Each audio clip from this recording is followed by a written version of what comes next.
자, 우리 10과 제목이 뭐예요? 예수님은 누구신가? 여러분, 우리가 예수님 믿잖아요. 그런데 예수님에 대해 설명해봐. 그러면은 참 난감한 게 또 예수님에 대한 설명이에요. 그죠?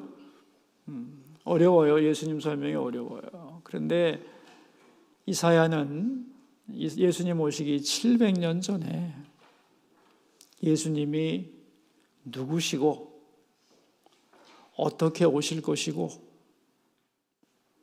그리고 예수님이 하시는 일은 뭐고 예수님은 누구신지를 아주 정확하게 말하고 있어요. 그러니까 우리가 왜 이렇게 모르냐 그러면은 모르는 이유는 간단해요. 성경을 모르는 거예요. 성경에 얘기 안 한 거 있어요? 다 얘기했어요. 그러니까 그때 성경을 읽을 때마다 마음을 다해서 읽고 마음에 간직하고 그러다 보면은 우리가 많은 것을 대답할 수가 있죠. 아주 쉽게 예수님에 대하여 잘 정리한 내용이기 때문에 오늘 이 과를 통해서 예수님은 어떤 분이다 하는 개념을 확실히 잡으시면 좋을 것 같아요. 예수님이 오신 날이 크리스마스잖아요. 그죠? 크리스마스란 크라이스트 플러스 메스, 그리스도를 예배한다 그런 뜻이에요. 그리스도를 예배한다. 크리스마스를 설명한 좋은 예를 거기 드러났죠. 독일군 포로 수용소에서 갇혀 있던 어느 목사님이 어느 날 새벽에 라디오 방송을 통해서 노르망디 상륙작전에 연합군이 상륙했다는 말을 듣고 포로 수용소에서 갑자기 기쁨의 환호성이 튀어나왔다. 그런 얘기예요. 그죠? 근데 포로의 삶에 변화된 건 하나도 없었다. 똑같은 독일군 포로 수용소에서 갇혀 있는 상황이었지만 그 소식을 듣고 나서 포로들의 삶은 완전히 변했고, 그죠? 희망과 기대와 기쁨으로 충만했다. 왜? 우리를 구하러, 그죠?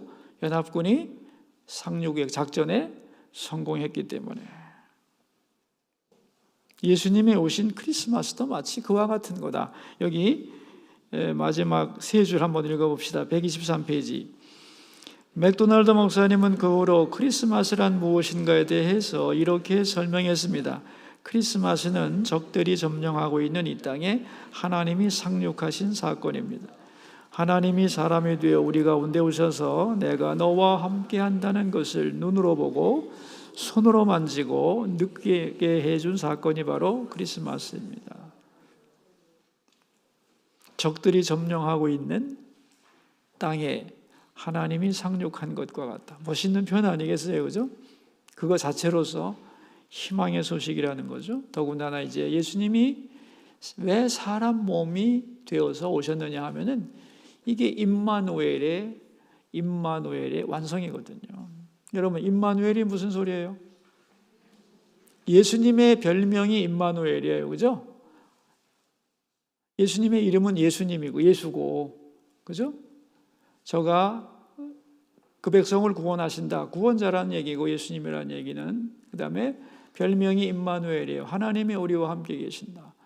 하나님이 우리와 함께, 우리가 육신을 가진 인간인데 하나님이 육신을 가진 인간으로 우리와 함께 이 땅에 사시려고 오신 거잖아요. 눈으로 보고 손으로 만지고 그 음성을 들을 수 있는 구체적인 한 인간으로 오셨다. 그 자체가 임마누엘 약속의 성취라는 거예요. 성취. 자, 우리 그 다음으로 주제로 가서 이사야서 8장이 이제 지난주의 주제인데 이사야 8장은 굉장히 어두웠어요. 아하스가 하나님 말씀 안 듣고 예언의 말씀을 듣지 않자 말씀을 봉함하라 이렇게 돼가지고 이제 아하스는 하나님의 음성을 들을 수 없게 되잖아요. 그죠? 그리고 나라는 아수르에 의하여 침공을 받아서 괴로움 속에 빠져드는 아주 암울한 장이었다면 오늘 이사야 9장은 갑자기 메시아 예언이 쫙 펼쳐지는 거예요. 그러니까 8장과 9장은 읽다 보면은 왜 이렇게 되는 거지라고 이해하기가 굉장히 어려워요. 근데 그 차이가 왜 나오냐면은 우리 125페이지를 보시면 둘째 줄. 자, 우리 같이 한번 둘째 줄 읽겠어요. 그래서 예언서를 보면 어두운 이야기 다음에는 반드시 밝고 희망찬 메시지가 나옵니다. 왜 이런 말을 했다가 또 저런 말을 하는가 종잡을 수가 없다. 그 이유는 징계하면서도 미래에 대한 희망을 잃지 않게 하려는 하나님의 마음 때문입니다. 이 역학을 잘 이해해야 예언서를 잘 이해할 수 있습니다. 예언서는 뭐냐면 왔다 갔다 한다는 거예요. 막 좋은 얘기 막 꾸짖다가 갑자기 희망찬 얘기를 쫙 하다가 그래가지고 아무 생각 없이 읽으면 왜 이랬다 저랬다 하나 그러는데, 잘 보라는 거예요. 어두운 얘기, 혼나는 얘기, 꾸짖는 얘기를 한다는 것은 부모님이 자녀들에게 말 안 들을 때는 뭐라고 하지만 그럼 애가 기가 폭 죽겠죠, 그죠? 그런데 그렇게 말하는 이유는 자식에게 혼내주는 것 자체가 목적이 아니잖아요. 더 좋은 사람이 되라고 하는 훈계고, 그죠? 그래서 낙심하면 안 되잖아요. 그래서 항상 우리가 꾸짖고 매를 대더라도 희망을 얘기해야 되는 거잖아요. 예언서의 구조가 그렇다는 거예요. 그래서 한 번은 어두운 얘기가 나오면 반드시 희망찬 얘기를 하고 다시 또 그런 미래로 가는 데 있어서 오늘 너희들의 삶은 그렇게 되면 안 되기 때문에 또 꾸짖고, 그러나 꾸짖지만은 앞을 바라볼 수 있도록 또 희망찬 얘기를 하고, 이게 어둠과 빛이 왔다 갔다 한다는 거예요. 이걸 이해를 못하면 예언서를 이해할 수 없다는 거예요. 그래서 이 변화를 잡아서 설명을 해 주는 겁니다. 그런데 미래를 그 밑에 문단이에요. 미래를 말하는 방법도 아주 많다는 거예요. 거기에 있죠. 아주 가까운 미래를 말할 수도 있고 그보다 좀 더 먼 미래를 말할 수도 있고 가장 먼 미래, 역사의 최종점을 말할 수도 있습니다. 그런데 그 미래 중에서도 가장 중요한 시점은 언제예요? 네? 가장 먼 미래, 최종 미래. 왜냐하면 과정은 엎치락 뒤치락 할 수 있거든요. 문제는 마지막이 어떻게 될 것인가가 제일 중요한 겁니다. 여러분 1년 후의 얘기도 알고 싶지만 10년 후도 알고 싶죠. 그러나 내가 하나님 앞에 갈 때 그리고 간 후에 그건 더 중요한 거죠. 왜? 그게 결국 최종 우리의 모습이기 때문에. 그래서 미래도 많지만 최종 미래가 제일 중요한 거다. 그것만 확실하다면 엎치락뒤치락 하지만 그렇게 될 거니까. 그래서 우리가 천국을 소망한다는 게 얼마나 중요하냐 하는 것을 우리가 기억할 필요가 있는 거예요. 그래서 이제 이사야를 보다 보면은 그 새 하늘과 새 땅 먼 영원한 나라를 바라보기도 하지만 앞에 있는 그러니까 가까운 미래를 얘기할 때도 있고 좀 더 먼 미래, 최종 미래를 말할 때도 있고 그래요. 근데 그게 이제 이러한 다층 개념을 이해하지 못하면 그래서 이제 예언서가 이해가 잘 안 되는 거야. 왔다 갔다 하지. 또 미래를 말하는데도 최종 미래를 말할 때가 있는가 하면 중간 미래 말하고 앞에 있는 미래 말하고 이러다 보니까 이 설명이 없으면 예언서는 이해하기가 참 어려운 부분이죠. 그러나 이제 이런 메커니즘을 알게 되면은 이래서 그런 거구나 하는 것을 이해할 수가 있을 것입니다. 그래서 우리 125페이지 가운데 예수님이 오셔서 하는 일, 그 밑에 보시면 그래서 이사야서 9장은 암담한 현실 속에서도 소망을 잃지 않도록 하기 위해서 가장 먼 미래 그들을 구원할 메시아가 올 것을 예언하는 것입니다. 예수님이 오셔서 하는 일 세 가지를 설명합니다. 자, 우리 성경 구절을 읽읍시다. 전에 고통받던 자들에게는 흑암이 없으리로다. 옛적에는 여호와께서 스불론 땅과 납달리 땅에 멸시를 당하게 하셨더니 후에는 해변길과 요단 저쪽 이방의 갈릴리를 영화롭게 하셨느니라. 흑암에 행하던 백성이 큰 빛을 보고 사망의 그늘에 땅에 거주하던 자에게 빛이 비치도다. 그래서 예수님이 하시는 일 세 가지. 첫 번째가 뭐예요? 영광을 주신다. 본문 셋째 줄에 보시면 갈릴리를 영화롭게 하셨느니라. 영광을 주는 게 예수님이 오셔서 우리에게 영광을 주는데 이 영광과 반대되는 단어가 오늘 여기 성경 구절에 뭐라고 생각하세요? 영광과 반대되는 개념 뭐예요? 찾아보세요 한번. 고통이란 단어도 나오고 흑암이란 단어도 나오고 멸시라는 단어도 나오고 사망이란 단어도 나오죠. 예? 이것에 다 반대 개념. 그게 영화예요, 영광. 그러니까 멸시받던 사람이 존귀하게 되고 흑암이 광명하게 되고 사망이 생명으로 바뀌는 것. 이 전체를 아우르는 개념이 영광이라는 개념이에요. 자, 우리 다음 페이지로 가봅시다. 예수님이 우리에게 뭘 주신다고요? 영광. 모든 인간은 영적으로 예수님을 만나기 전에는 흑암과 사망 속에 있는 존재다는 거예요. 그죠? 근데 예수님의 빛이 확 비치면서 환하게 밝아진다. 이것을 영화롭게 한다고 표현했다. 그런 얘기죠. 자, 영광이란 철학적으로 자기의 위치를 찾아가는 것입니다. 놓일 곳에 놓이는 것이 영광입니다. 이게 좀 이해하기 어렵죠. 분수에 안 맞는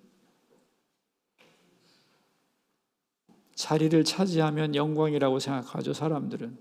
자격은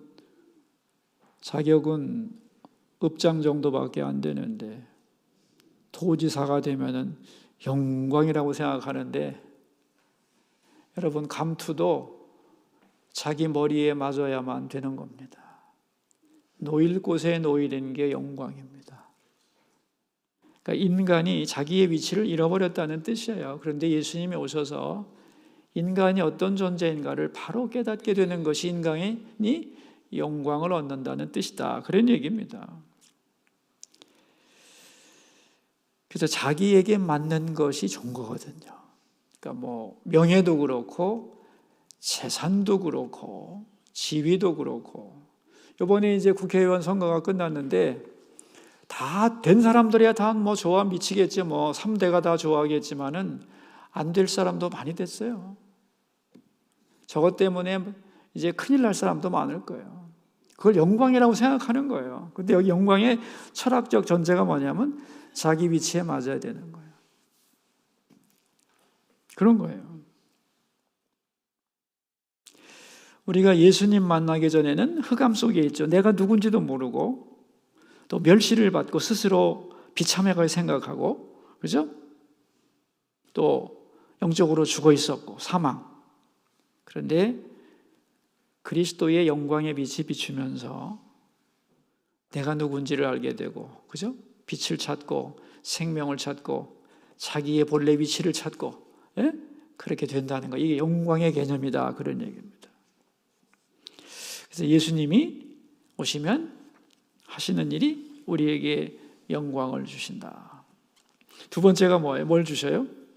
기쁨을 주신다. 그 밑에 성경 구절 나오잖아요. 그죠? 그들이 주 앞에서 즐거워하오니. 네, 기쁨이 오늘 이 책에는 세 가지로 설명되고 있죠.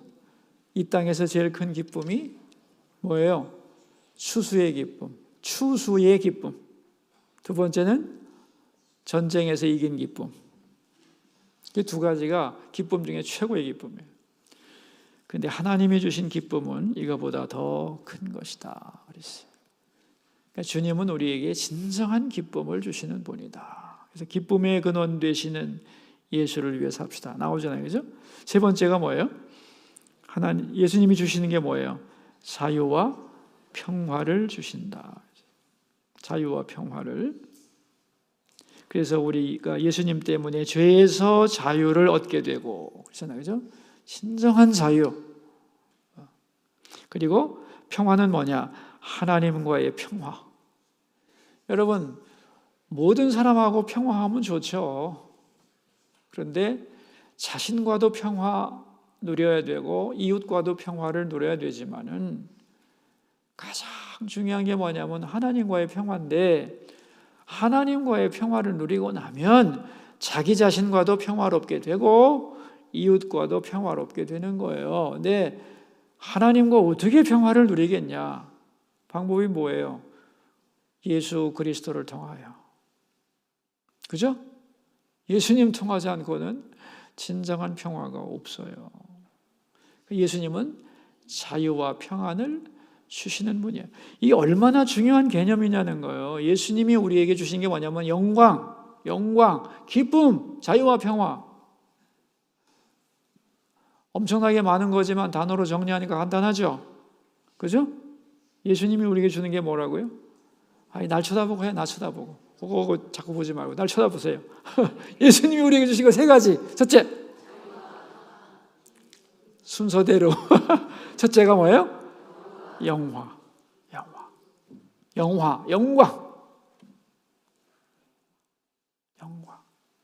그러니까 예수님 만나기 전에는 내가 누군지도 모르는 거야. 예수님 안 만났는데 자기가 누군지 아는 사람. 미안한데 없어요. 없다고. 자기가 얼마나 죄인인지도 모르고 하나님의 사랑을 받았는지도 모르고 자기의 미래 운명도 모르고 자기를 모르는 거예요. 캄캄한데 사망의 그늘의 가운데 있는 거예요. 그냥 예수님 만나기 전에는. 그러니까 예수님을 만나야 우리가 영화를 얻고, 두 번째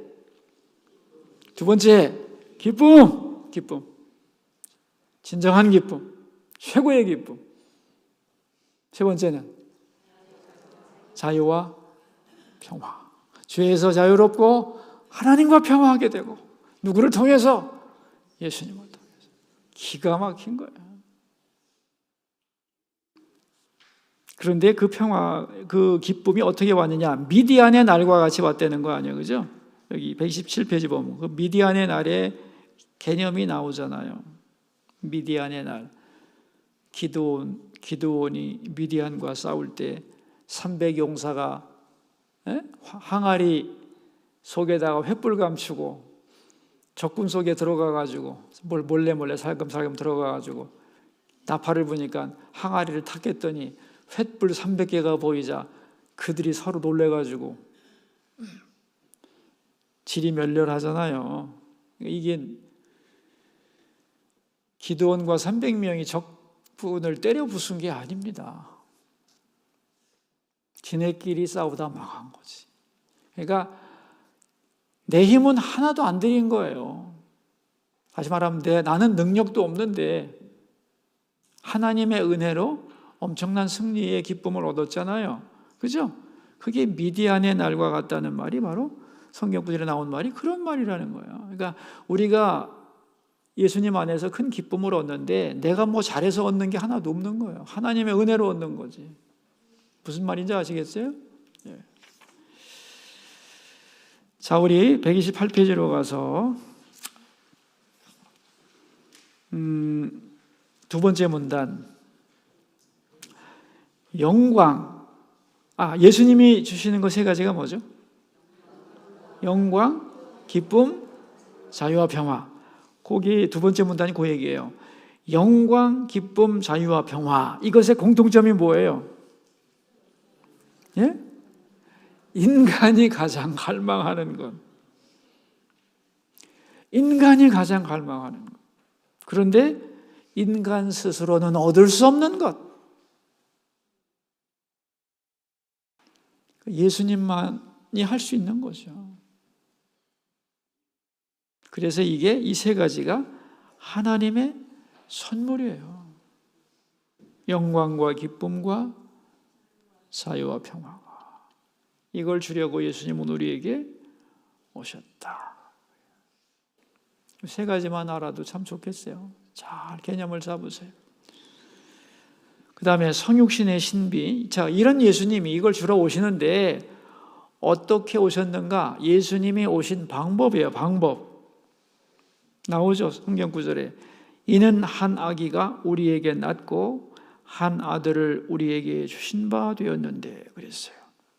한 아기로 오신다는 거예요. 예수님이 오실 때 천사들이 하늘 문이 쫙 갈라지면서 그죠? 나팔 불면서 예수님이 쫙 나타난 게 아니잖아요. 모든 사람이 다 볼 수 있도록 한 아기가 태어난 거예요. 똑같은 우리와 같은 모습으로, 아니 더 초라한 마국간에서 그죠? 왜? 임마누엘을 증명하려고. 하늘 보좌 버리고 낮고 천한 몸으로 우리와 함께 하시려고 오셨다는 거예요. 한 아기로. 그 하나님의 독생자가 한 인간으로 오셨다는 거예요. 성육신의 신비인 동시에 예수님이 오시는 방법이에요. 그죠? 한 아기로 오셨다. 자, 우리 129페이지로 가시면, 근데 그 아기의 본질은 뭐냐? 우리 눈에는 한 아기밖에 안 보이는데 그 아기는, 그 본질은 대단한 거예요. 그 본질을, 예수님은 정말 누구시냐를 5단어로 설명하는 거예요. 이게 얼마나 대단한 거예요. 그 5단어가 첫째가 뭐예요? 기묘자, 모사라, 전능하신 하나님이라 이렇게 나오잖아요. 그죠? 여러분 CCM에서도 다 배웠잖아요. 기묘라, 그죠? 모사라 다 했잖아요. 그게 예수님을 나타낸 거잖아요. 기묘가 뭐냐? 영어로는 원더풀이에요. 원더풀, 놀라운 분, 그런 얘기죠. 그 밑에 말하고 있죠. 인간의 논리와 상식으로는 설명할 수 없다. 하늘과 땅의 모든 신비를 한 몸에 담고 있는 분. 그래서 예수님은 어떤 존재냐? 놀라움 그 자체. 하나님의 모든 지혜와 하나님의 모든 사랑과, 그죠? 하나님의 모든 신비를 한 몸에 담은 그분. 그래서 기묘, 원더풀이에요. 예수님은 기묘자라는 거예요. 알 것 같으나 모르고, 그러나 그 속에 무궁무진한 진리가 들어있는 바로 그분이 예수님이다. 그래서 예수님은 기묘자라 그랬어요. 기묘자. 구약에도 기묘자라는 말 나와요. 사사기에 보면, 그죠? 다 나옵니다. 두 번째가 뭐예요? 모사라. 기묘자, 모사. 두 번째 모사인데, 모사라고 하는 게 우리 지금의 용어로는 부정적인 개념을 가지고 있다는 거예요. 잔꾀를 써서 안 될 일이 되게 하는 게 모사라고 하는데, 원래 영어 단어는 카운슬러, 상담자, 조언가, 이런 얘기고, 히브리 사람들이 쓸 때의 개념은 그 밑에 문단 나오죠. 그러나 모사의 히브리어 본래 뜻은 계획을 이룬다, 실행한다는 뜻입니다. 하나님은 계획자, 플래너, 계획을 세우는 분이고, 예수님은 시행자입니다. 시행자. 여러분 건축할 때 건축을 실제로 누가 하냐면 시공사가 하는 거거든요. 네? 시공사가 하잖아요. 시공사가. 그러니까 설계를 해주는 회사가 있는가 하면 설계회사에서 설계하면 시공사에서 시공하는 거예요. 설계를 완성시키는 거예요. 설계 도면대로. 그게 시공이에요. 시행이에요. 그러니까 예수님은 모사라 그럴 때 이게 시행한다는 뜻이니까 하나님의 구원의 플랜을 그대로 수행하는 거예요. 예수님이. 그래서 그 밑에 세 번째 문단, 그러나 모사의 히브리어 본래 뜻은 계획을 이룬다, 실행한다는 뜻입니다. 하나님이 플래너, 계획자라면 예수님은 하나님의 계획을 풀어내는 시행하는 분, 완성하는 분, 하나님의 구원 계획을 완성하는 분. 이게 모사라는 거예요. 모사. 세 번째, 예수님에 대한 세 번째 묘사, 전능하신 하나님. 예수님 자신이 전능하신 하나님이시고, 그죠? 성자 하나님이잖아요. 그리고 전능하신 아버지와 하나이신 분. 그래서 전능하신 하나님이에요. 근데 아기가 된 거 아니야? 얼마나 신비한 거예요. 그러니까 그냥 기묘죠. 네 번째는 영존하시는 아버지. 이거 어떻게 이런 표현을 썼나 몰라요. 영존이 뭐예요? 영존. 피조물은 영존할 수 없죠? 피조물은 시간성을 가져요. 모든 피조물은. 아예 우주 만물, 우리 지구도 나이를 갖고 있잖아, 나이를. 생겨난 때가 있잖아요. 그러니까 끝날 때도 있는 거기. 우리도 피조물이기 때문에 시간성을 갖고 있는데 영존한다는 게 뭐예요? 영원히 존재하시는 분. 시간 개념이 없잖아요. 영존하시는 아버지. 아들이지만 아버지와 하나이신 분. 그런 얘기죠. 영원히 존재하는 분. 마지막으로 평강의 왕. 평강의 왕. 진정한 평강을 주시는 분. 평강으로 우리를 다스리는 분.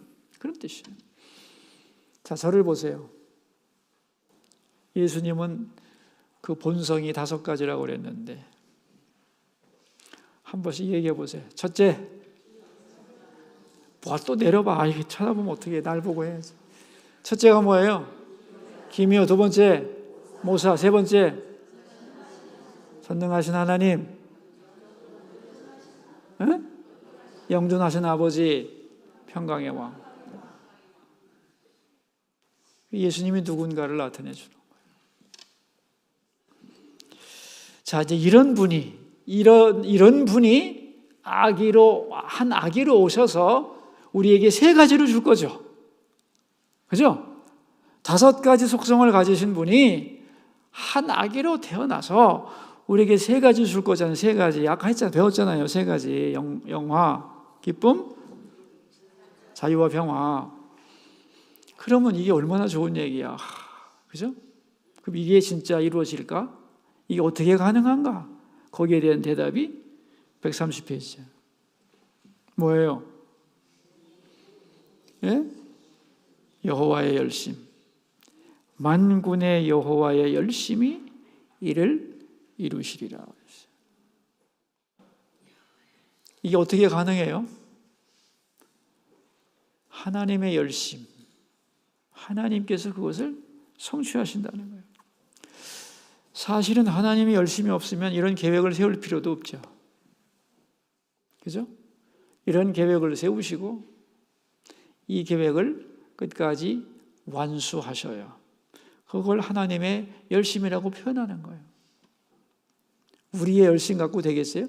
여러분이 신앙생활하면서 열심 내는 거 좋죠? 그죠? 열심 안 내는 사람보다 열심 내는 사람이 훨씬 좋죠. 열심을 내야 되는 거죠. 그런데 우리의 열심이 하나님의 열심하고 비교할 수 있나? 열심 낸다고 자랑할 거 없어요. 여러분 한번 생각해 보세요. 내가 예수 믿은 게 내 힘이었나? 하나님의 열심이었나? 뭐 교회 나와줬다고? 그것도 열심은 열심이지. 안 나오는 분도 계시니까. 그걸 내가 이 자리에 오게까지 이게 누가 만든 거냐? 이게 하나님의 열심이라는 거예요. 독생자 예수님을 한 아기가 되어 이 땅에 오게 하시고 그를 통하여 만민 구원하시는 놀라운 역사를 계획하시고 다 끝까지 완성하시는 분이 누구다? 하나님이시다. 하나님의 열심이 그것을 이루신다는 거예요. 자, 이제 이렇게 보니까 야, 예수님이 이런 분이구나. 멀고 큰 얘기만 같지만 그 밑에 제가 131페이지의 마지막 문단에 성황하시는 어느 분 얘기를 해놨잖아요. 그죠? 그분이 이사야서를 읽다가 내 얘기하는 것 같다고. 그래서 왜요? 이렇게 물었더니 이제 자기 얘기를 하는데 이게 개인적으로 그대로 맞는다는 거예요. 132페이지 보세요. 자, 그분이 성악하는 분이었는데 늘 마음이 어둡고 고독하고 사는 의미도 없었는데 이제 예수님 만나고 나서 둘째 줄부터 그런데 예수님을 믿고 나서 제 마음의 어둠이 사라졌습니다. 그리고 내가 얼마나 하나님의 사랑을 많이 받았는지 내가 얼마나 소중하고 가치 있는 사람인지 알게 되었다. 이게 뭐냐면 영화예요, 영화. 그죠? 어둠이 사라지면서 내가 누군가 알게 됐잖아요. 그죠? 이게 영광이고 영화란 말이에요. 예수님이 첫 번째 주신 거잖아요. 그죠? 그다음에는 뭐가 생겼어요? 즐거움, 기쁨이 생겼다는 거죠. 성악을 했지만 내 마음에는 노래가 없었는데 어느새 내가 찬송을 부르고 있더라. 기쁨이에요, 기쁨. 그러면서 깨달은 게 뭐냐면 나를 내리누르던 무거운 짐 사라지고 해방감을 느끼고 자유로워졌다. 그죠? 예수님이 주시기로 약속하고 다 받은 거 아니야? 그죠? 그래서 내가 예수님 제대로 만났군요 라고 설명을 해줬다, 그런 얘기입니다. 자, 그 밑에 보시면 그렇다면 마지막으로 우리가 할 일은 무엇인가요? 예수님이 나를 위해 오셨다는 걸 믿어야죠. 이런 분이라는 걸 믿어야죠. 그럴 때 예수님이 주시는 그걸 그대로 받을 수 있는 거죠. 주려고 왔는데 내가 안 믿으면 못 받는 거지 뭐. 그래서 예수 믿는 사람은 세 가지를 받게 돼 있어요. 또 세 가지 잊어버렸죠? 안 잊어버렸죠? 세 가지 뭐예요? 영화, 기쁨, 자유와 평화를 얻게 되는 거예요. 그렇게 되는 거예요. 자, 우리 문제를 풀어봅시다. 다음 페이지. 예수님이 오셔서 하시는 일 세 가지 그대로 나왔네, 그죠? 영광, 흑암과 사망 중에 빛이 비추는 이 영광, 영화. 두 번째는 기쁨, 최고의 기쁨, 자유와 평화. 예수님 오셔서 하시는 일. 성경이 말하는 예수님의 본질 5가지. 기묘, 모사, 선능하신 하나님, 영존하시는 아버지, 평강의 왕. 그죠? 세 번째, 예수님을 통해 하나님께서는 나를 향한 열심을 보여주십니다. 나를 포기하지 않으시고 실패하지 않으시는 하나님을 경험한 적이 있다면 나눠봅시다. 내 열심보다 하나님의 열심이 커요. 하나님 열심 때문에 내가 요만큼 살아가는 거예요. 맞죠? 네. 그러니까 나를 향한 열심이 대단하신 하나님 앞에 약간만 내가 뽕짝을 맞춰도 신앙생활이 화끈해집니다. 그렇지 않겠어요? 그 하나님의 나를 향한 열정을 감격하면서 찬양하고 고맙다고 하면서 뭔가 액션을 나도 하려고 하면은 신앙생활이 얼마나 재미있겠어요. 주님이 얼마나 기뻐하시겠고 힘이 날 것 같지 않아요? 그죠? 우리 그렇게 삽시다. 앞으로 기도하겠습니다. 하나님 아버지 감사합니다. 예수님은 누구신가? 우리는 지금도 잘 모르는데 이사야는 700년 전에 예수님이 오셔서 우리에게 무엇을 줄 건지, 그분이 어떻게 오실 건지, 그분 자체는 어떤 분이신지를 아주 쉽고 정확하게 말씀을 했습니다. 내용도 잘 기억되게 하시고 또 예수님을 정말로 사랑하고 영접하고 사랑하면서 예수님이 주시고자 약속한 것을 오늘도 다 누리며 살아가는 행복한 주의 백성들이 되기를 기도합니다. 우리가 모여서 함께 말씀을 나눌 때에 주께서 그 자리에 임재해 주시고 우리의 마음을 열어주사 주님을 영접하고 주님을 사랑하고 하나님의 열심을 찬양하고 기뻐하며 감격하는 치유와 회복의 역사가 일어나는 예배가 되게 하옵소서. 더욱 많은 하나님의 백성들이 소그룹에 참여하여 함께 삶의 현장에서 말씀을 나누고 은혜 받는 감격과 간증들이 더욱 많아지게 해 주시고 교구장님, 구역장 권사들에게 항상 감당할 세임과 능력을 부어 주옵소서. 예수님 존귀하신 이름으로 기도드립니다. 아멘. 자, 수고 많이 하시기 바랍니다. 감사합니다.